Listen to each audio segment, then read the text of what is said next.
Shalom, and welcome to Lunchtime Prayer for Israel. Well, we are sitting at our Passover table. Before we do that, I'm going to give a little bit of a promotion.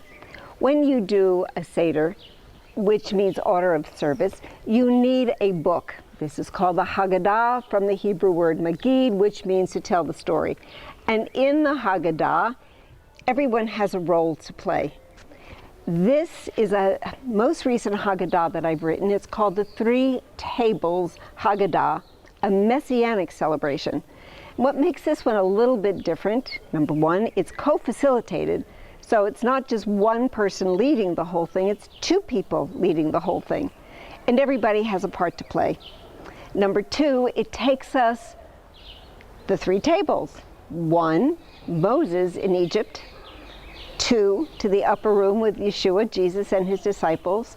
And three, the greatest banquet of all, the marriage supper of the Lamb. And you can find it on our website, Lunchtime Prayer for Israel. You just click on Store, and it's available. If you would like to know more, especially the Hebrew words which God uses when he describes himself to Moses, it's celebrate the Lamb. It really is a messianic perspective of the Passover. That too will be on the website. Now, over the last few years, as more and more Jewish people become followers of Yeshua, there's this major discussion. Actually, it's quite a heated discussion. Should believers in Yeshua, both Jews and Gentiles, celebrate the holidays, the feasts of the Lord? After all, that was Moses' time. Well, you know what? It depends on who you're celebrating. If you're celebrating Yeshua, then absolutely, you don't have to pick up the traditions of all the Jews. You can change some of the traditions, make your own traditions if you would like.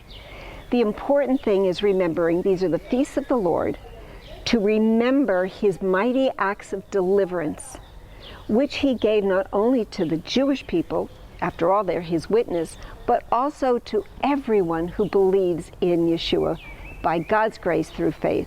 So come on board and let's talk about Passover, the Passover table. So we begin.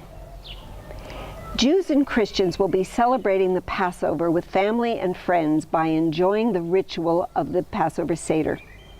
Thus, they are continuing the tradition that started with Moses and his family in Egypt. Remember what happened that night in Egypt, what happened in Jerusalem just a few kilometers from here, thousands of years later, and what is happening around the world today. We're looking at Exodus 12, verses 11 through 14. And thus you shall eat it, with a belt on your waist, your sandals on your feet, and your staff in your hand, so you will eat it in haste. It is the Lord's Passover. For I will pass through the land of Egypt on that night, and I will strike all the firstborn in the land of Egypt, both man and beast. And against all the gods of Egypt I will execute judgment. Ani Yahweh, I am the Lord. Now the blood shall be a sign for you on the houses where you are. And when I see the blood, I will pass over you, and the plague shall not be on you to destroy you when I strike the land of Egypt. So this day shall be to you a memorial, and you shall keep it as a feast to the Lord throughout your generations. You shall keep it as a feast by an everlasting ordinance. Everlasting. It's a good word for us to remember.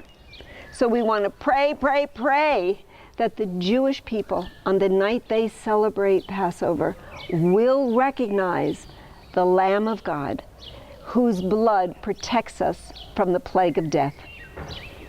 Abba Shemayim, so that's what we join together and we pray. We pray with earnest compassion for the Jewish people, that when they celebrate the Passover and they have all the elements in front of them, that they will begin to say, Ephoseh, where is the Lamb? Where is the Lamb? And Lord God, may there be someone in their midst who will say, Yeshua HaMashiach, He is the Lamb. For this we pray, for the salvation of Israel and your glory. In Yeshua's name, Amen. And so with that, we say Lehitraot, Shalom from Jerusalem.